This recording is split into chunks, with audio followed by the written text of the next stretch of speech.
आज आपके लिए लाया हूँ एक इम्पॉर्टेंट और एक यूज़फुल टॉपिक। आज हम बात करेंगे हार्ट अटैक के बाद हार्ट का पंप फंक्शन डिटोरिएट क्यों होता है, इसके क्या कारण है, क्या वजूहत है जिसकी वजह से हार्ट का पंप फंक्शन डाउन होता है। काफ़ी लोग हमसे इस तरह के सवाल पूछते हैं कि हार्ट अटैक हुआ, पंप फंक्शन क्यों डाउन हो जाता है, हार्ट अटैक से क्या फ़र्क पड़ता है, क्यों बेसिकली इससे फ़र्क पड़ता है, और पंप फंक्शन डाउन होने के बाद व्यक्ति की लाइफस्टाइल पर क्या फ़र्क पड़ता है, उसके लॉन्ग टर्म सर्वाइवल के चांसेस पर क्या फ़र्क पड़ता है, कैसे इसे इम्प्रूव कर सकते हैं, इस बारे में लोग हमें काफ़ी पूछते हैं। तो आज बेसिकली हम एक पार्ट ऑफ क्वेश्चन को आंसर करेंगे कि हार्ट फंक्शन जब हार्ट अटैक आता है तो वो डाउन क्यों हो जाता है, बेसिकली हार्ट अटैक का मैकेनिज़्म क्या है, वो किस तरह से अपने पंप फंक्शन को डाउन करता है, और वो पंप फंक्शन जो डाउन हो गया वो व्यक्ति की मृत्यु दर को और प्रोग्नोसिस को कैसे अफेक्ट करता है, कैसे उसे सुधारा जाए और कौन कौन सी दवाएं अवेलेबल है, वो कितना % सुधर सकता है। ऑलरेडी इस बारे में हमने एक सेपरेट वीडियो किया जो अपने मेरे चैनल पे देख सकते हैं। आज हम सिर्फ बेसिकली क्यों डाउन होता है पंप और क्या डैमेज क्रिएट करता है हार्ट अटैक, उस बारे में समझने की कोशिश करेंगे। आते हैं आज के टॉपिक पर। आज का टॉपिक है पंप फंक्शन हार्ट अटैक में डाउन क्यों होता है। बेसिकली हार्ट एक पंप है जिसमें मसल टिश्यू है जो कॉन्ट्रैक्ट करती है तो ब्लड बाहर पुश आउट होता है। नॉर्मल हार्ट का इजेक्शन फ्रैक्शन लगभग 60 to 65% के आसपास होता है, यानी कि एक बार में अगर 100 ml ब्लड हार्ट में अगर आ रहा है तो उसका 60 से 65% ब्लड एक बार में पंप आउट या पुश आउट होता है। 100% नहीं होता, इसलिए कई लोग को जिनको हम बोल देते हैं कि हार्ट का पंप फंक्शन 50% है या 45% है तो वो घबरा जाते हैं कि साहब नॉर्मल तो 100 होना चाहिए, तो 45-50 हो गया तो बहुत ख़राब हो गया। तो वैसा नहीं है, 60 इज़ द नॉर्मल। 60 से जितना कम होता है, कई लोग आई डोंट नो, कई जगह इको के रिपोर्ट्स में भी लोग 80% और 85% में रिपोर्ट करते हुए मैंने देखा है। आई डोंट नो वो कौन से क्राइटेरिया से रिपोर्टिंग करते हैं, लेकिन यूजली ज़्यादातर स्टैंडर्ड जो कार्डियोलॉजिस्ट है वो हार्ट पंप फंक्शन 60 या 65% इस रेंज में रिपोर्ट करते हैं। 60 इज़ कंसिडर्ड नॉर्मल।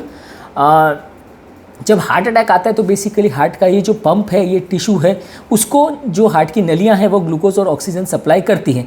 ये नलियों में ब्लड बहता है और वो ब्लड सेल्स के लिए ग्लूकोज और ऑक्सीजन कैरी करता है। जब नली बंद हो जाती है तो सेल्स का ग्लूकोज और ऑक्सीजन सप्लाई बंद हो जाता है, कट जाता है, और उसके बाद टिश्यू मरना चालू हो जाता है। धीरे धीरे करके टिश्यू का डेथ होना चालू हो जाता है। बेसिकली जो लेफ्ट वेंट्रिकल है उसमें 16 सेगमेंट्स होते हैं, यानी उसको बेसिकली अलग अलग सेगमेंट्स में डिवाइड किया गया, अलग अलग एरियाज़ में डिवाइड किया गया है। तो जिस एरिया की नली का हार्ट अटैक है उस एरिया के सेगमेंट्स जो हैं परमानेंटली डैमेज हो जाते हैं, वहाँ के सेल्स मर जाते हैं, वो दीवार पतली हो जाती है। इसकी वजह से हार्ट का बेसिकली पंप फंक्शन ख़राब हो जाता है। बेसिकली अगर 100 ग्राम मसल है और वो पूरे 16 सेगमेंट्स में डिवाइडेड है या इतना मसल्स है जो पूरा कॉन्ट्रैक्ट करेगा तो हार्ट बीट करेगा। अब अगर उस 100 ग्राम मसल में से 20 ग्राम मसल डेथ हो गया तो ओवरऑल उसकी स्ट्रेंथ कम हो जाएगी। और मान लीजिए ये जो डेथ हुआ है वो एक स्पेसिफिक सेगमेंट में हुआ है, यानी 16 सेगमेंट से हार्ट बना हुआ है तो 14 सेगमेंट तो काम कर रहे हैं, 2 सेगमेंट काम नहीं कर रहे हैं। या अगर बड़ा हार्ट अटैक है, मैसिव हार्ट अटैक है, तो 16 में से 7-8 सेगमेंट अफेक्ट हो गए, तो यानी 50% ऑफ द हार्ट, यानी 8 सेगमेंट काम कर रहे हैं, 8 सेगमेंट काम नहीं कर रहे हैं। तो हार्ट के सारे मसल्स को जब एक साथ एक सिंक्रोनी में काम करना है और मसल को कॉन्ट्रैक्ट करना है ताकि ब्लड बाहर पुश आउट हो, ये पुश आउट नहीं हो पाएगा ब्लड, क्योंकि आधा एरिया हार्ट का कॉन्ट्रैक्ट कर रहा है, आधा एरिया काम नहीं कर रहा है। वो वहाँ पे जो ब्लड उस दीवार को जो टच कर रहा है वहाँ मसल उसको पुश नहीं कर रही है, तो ब्लड को एक ईजी पाथ से मिल जाता है। नॉर्मली कोई भी फ्लूइड का सिस्टम क्या होता है कि कोई भी फ्लूइड जब कहीं पे भी उसको फ्लो करना रहता है तो वो सबसे आसान जहाँ पे उसको एग्रेस मिलता है या सबसे जहाँ आसान निकलने का रास्ता मिलता है वो वहाँ जाने की कोशिश करता है।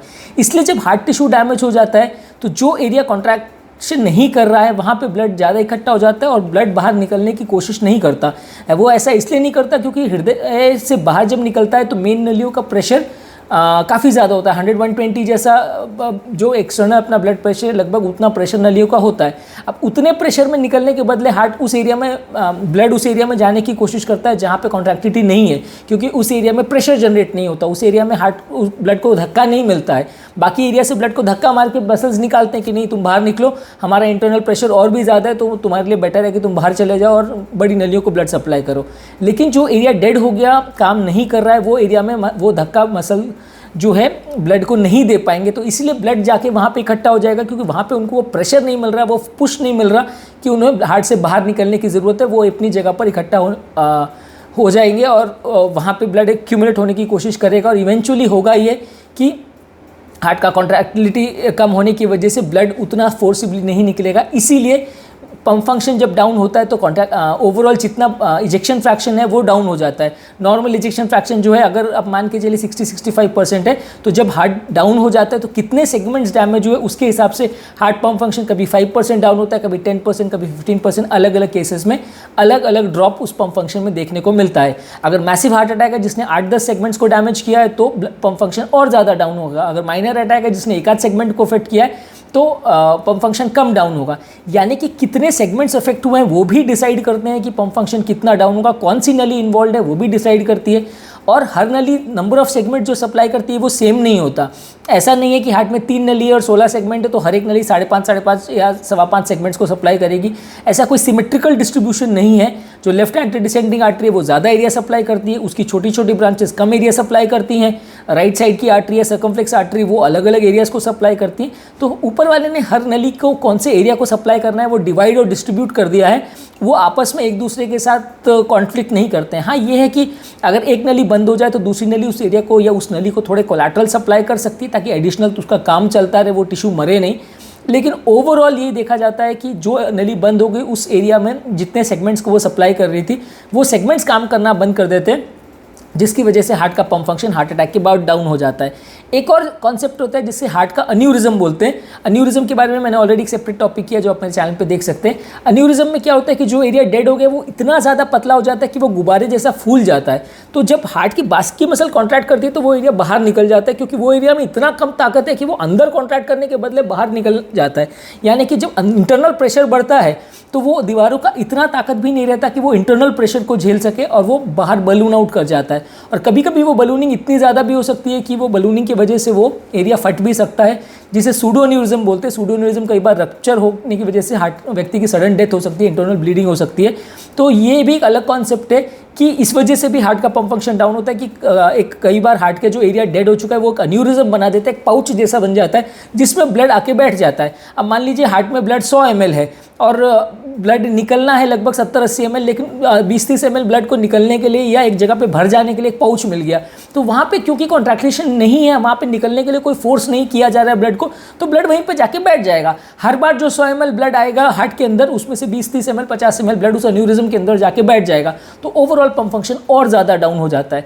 इसीलिए ऐसे केसेस में कई बार ओपन हार्ट सर्जरी करके उस आउट पाउचिंग या जो बलूनिंग वाला पोर्शन है उसको काट करके निकालना भी पड़ता है, क्योंकि ये बलूनिंग जो है हार्ट के पंप फंक्शन को बहुत बुरी तरह से कॉम्प्रोमाइज़ कर देता है। और वैसे व्यक्ति का अगर ओवरऑल पंप फंक्शन अगर 25-30% है तो वो एन्यूरिज्म की वजह से और ज़्यादा डाउन हो जाता है। और एन्यूरिज्म हार्ट के एरिया में तभी बनता है जब वो एरिया पूरी तरह से डेड या डिस्ट्रॉय हो चुका है, तभी एन्यूरिज्म बनेगा। अगर वो एरिया पार्शियली जिंदा भी है तो भी एन्यूरिज्म नहीं बनेगा।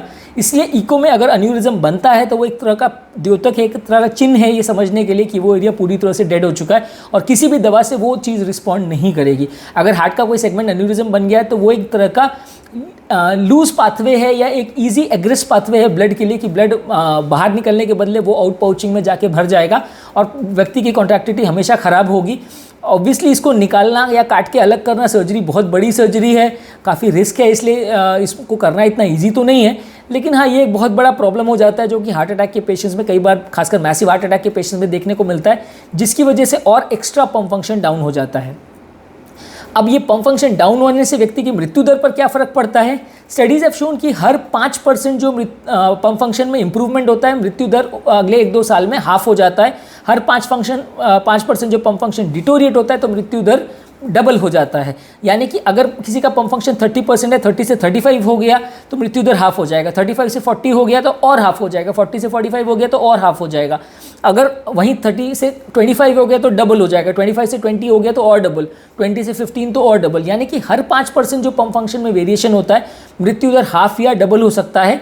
ये मृत्यु दर सब चीज़ से मिलकर बनता है, चाहे वो हार्ट फेलियर की वजह से हो, चाहे वो सडन कार्डियक डेथ हो, हार्ट का धबकारा अनियमित होने की वजह से हो, हार्ट फट जाने की वजह से हो, हार्ट से क्लॉट ब्रेन में जाने की वजह से हो।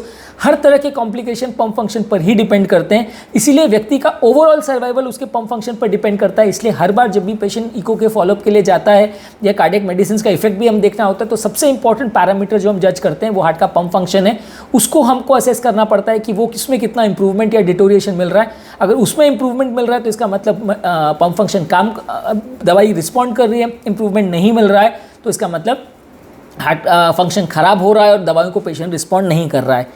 अब बात करेंगे हमने डेड मायोकार्डियम के बारे में बात की, एक स्टंट और हाइबरनेटिंग मायोकार्डियम का भी कॉन्सेप्ट है, उस बारे में बात करेंगे।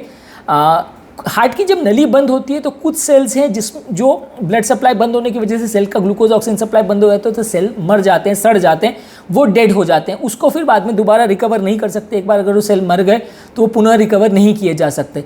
लेकिन कुछ टिश्यू ऐसा होता है जो अनकॉन्शियस हो जाता है, जिसको स्टंट मायोकार्डियम बोलते हैं, जो थोड़े देर के लिए अनकॉन्शियस रहता है, 2-4 दिन के लिए अनकॉन्शियस रहता है। जब वहाँ पे ब्लड सप्लाई चालू हो जाता है तो वो स्टंट मायोकार्डियम में ताकत आ जाती है और वो कॉन्ट्रैक्टिलिटी इंप्रूव हो जाती है।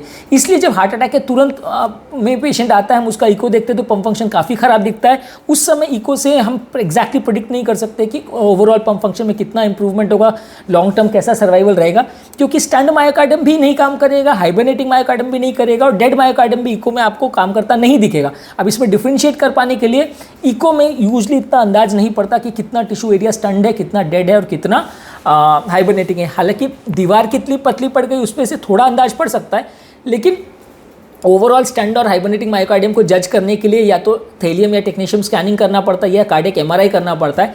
एमआरआई सबसे बेस्ट टेस्ट है असेसमेंट करने के लिए कि कितना टिश्यू स्टंट है, कितना डेड है, वो असेसमेंट करने के लिए, या पेट स्कैन करना पड़ता है। तो ये सारी चीज़ों से हम असेस कर सकते हैं कि कितना टिश्यू जिंदा है।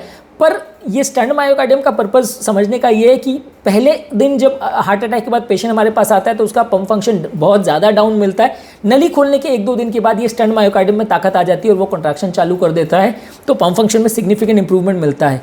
इसके अलावा कुछ सेल्स ऐसे होते हैं जो स्टंट नहीं, उसके भी एडवांस फेज में चले जाते हैं, जिसे साधारण भाषा में समझे तो एक तरह से कोमा में चले जाते हैं। कुछ सेल्स थे जो स्टंट हो गए यानी बेहोश हो गए, वो थोड़े टाइम में होश में आ गए। कुछ सेल्स ऐसे थे जो हाइबरनेशन में चले गए यानी एक तरह से कोमा में चले गए, जो महीनों उसी अवस्था में पड़े रह सकते हैं, शिथिल अवस्था में, कुछ काम ना करे, ऐसा हो सकता है। जब ब्लड सप्लाई रिस्टोर होती है और धीरे धीरे करके उनको ब्लड मिलने लगता है, थोड़ी ताकत आने लगती है, तो वो महीनों में धीरे धीरे करके इंप्रूवमेंट करते हैं। इसीलिए जब हार्ट अटैक आता है तो pump function over a period of few months थोड़ा थोड़ा इंप्रूव करता है।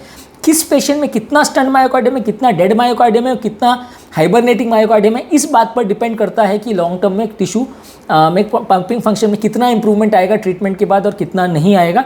कई बार ऐसा होता है कि पेशेंट तो आपने प्लास्टिक कर दी, सब कुछ कर दिया, लेकिन पेशेंट में किसी का पंप फंक्शन बिल्कुल नॉर्मल भी हो जाता है, किसी का ज़रा भी इंप्रूवमेंट नहीं होता, वैसा होता है। ये इस बात पर ज़्यादातर डिपेंड करता है कि अटैक होने के कितना जल्दी पेशेंट हमारे पास ट्रीटमेंट के लिए आ जाता है। जो पेशेंट ज़्यादा जल्दी रीच करता है उसमें टिश्यू बचे होने का संभावना ज़्यादा है। जो पेशेंट ज़्यादा लेट आता है उसमें टिश्यू के डेड हो जाने का संभावना ज़्यादा है, क्योंकि ऑब्वियसली उतने देर तक ब्लड सप्लाई अगर बंद रहेगा तो टिश्यू मर जाएगा। जब ब्लड सप्लाई थोड़ी देर के लिए बंद रहेगा तो टिश्यू या तो स्टंट रहेगा, थोड़ी और देर के लिए बंद रहेगा तो हाइबरनेशन में चला जाएगा, उससे भी ज़्यादा देर के लिए बंद रहेगा तो मर जाएगा। तो जितना जल्दी टिश्यू को आप रिकवर करते हो, ब्लड सप्लाई को रिस्टोर करते हो, उतना मृत्यु दर को आप कम कर सकते हो। स्टडीज़ हैव शोन कि हर 30 मिनट जो नली खोलने में डिले होता है हार्ट अटैक के पेशेंट में, मृत्यु दर 7.5% के हिसाब से बढ़ते जाता है। तो ये एक बहुत बड़ा प्रॉब्लम है, जिसकी वजह से डिसाइड होता है कि मृत्यु दर कितना रहेगा अलग अलग पेशेंट में और ट्रीटमेंट से रिस्पांस कितना होगा। आज के टॉपिक में बेसिकली हमने ये समझने की कोशिश की कि हार्ट अटैक के बाद पंप फंक्शन डाउन क्यों होता है, हाइबरनेटिंग स्टंट और डेड मायोकार्डियम में क्या डिफरेंस है, और पंप फंक्शन डाउन होने से एग्जैक्टली क्या डिफरेंस पड़ता है, क्यों मृत्यु दर इसमें बढ़ जाता है, इस बारे में हमने बात की। हार्ट के एन्यूरिज्म के बारे में भी बात की। आई होप कि जितने चीज़ें मैंने इसमें कवर की वो आपको क्लियर हो गया होगा। अगर फिर भी आपके कोई डाउट्स और क्वेरीज है तो नीचे कमेंट सेक्शन में हमें उसके बारे में लिख के बताइए, will try to answer them all. मेरे चैनल का बेसिक पर्पज़ है कि हार्ट और हेल्थ से रिलेटेड साइंटिफिकली करेक्ट इन्फॉर्मेशन हम आपके लिए इजीली अवेलेबल करते हैं, ताकि इस तरह के इन्फॉर्मेशन के लिए आपको जगह जगह भटकना नहीं पड़े और आपको फ्रेंड्स और रिलेटिव्स पर डिपेंडेंट ना होना पड़े। यूजली अगर आप कार्डियोलॉजिस्ट के पास जाते हैं तो यूजली टाइम कंस्ट्रेंट्स की वजह से वो सारी चीज़ें नहीं बता पाते हैं, और फ्रेंड्स और रिलेटिव्स कई बार आधी से ही आधी गलत इन्फॉर्मेशन देते हैं, जिसकी वजह से ये अधकच्चा ज्ञान आपको मिलता है, तो आपको उसको फॉलो करने से फ़ायदा होने के बदले कभी कभी नुकसान हो जाता है। हम चाहते हैं कि इस तरह का कंटेंट आपके लिए इजीली अवेलेबल हो, ताकि आप आपके पेशेंट्स को बेटर मैनेज कर सकें, उनकी बीमारी को समझ सकें और बीमारी को कैसे इलाज करना है उस बारे में समझ सकें, ताकि आपके पेशेंट्स को लॉन्ग टर्म प्रॉब्लम्स नहीं आए। यदि आपको हमारे चैनल का कॉन्सेप्ट अच्छा लगता है तो वीडियोस को लाइक कीजिए, चैनल को सब्सक्राइब कीजिए। यदि आपको लगता है कि कंटेंट आपके फ्रेंड्स और रिलेटिव्स के लिए यूज़फुल है तो इसके लिंक को उनके साथ शेयर कीजिए। और यदि आपको लगता है कि फ्यूचर में कुछ और टॉपिक्स को हमें कवर करना चाहिए या चैनल से रिगार्डिंग आपके कोई सजेशंस और क्वेरीज हैं तो नीचे कमेंट सेक्शन में हमें उनके बारे में बताइए, ताकि हम फ्यूचर में उन चीज़ को इनकॉर्पोरेट कर सकें। अंत में मैं डॉक्टर नवीन अग्रवाल तहे दिल से आपका शुक्रिया अदा करूँगा कि आपने मेरे टॉपिक को पूरा देखा, और होप करूँगा कि आपको इस टॉपिक में जो भी मैं डिलीवर करना चाह रहा था वो मैसेज आपको क्लियरली समझ आ गया होगा। जो लोग मेरे चैनल पे नए हैं उनसे रिक्वेस्ट करूँगा कि चैनल को सब्सक्राइब करें। ऐसा करने से हमें चैनल को कंटिन्यू करने के लिए इंस्पिरेशन और मोटिवेशन मिलती रहती है।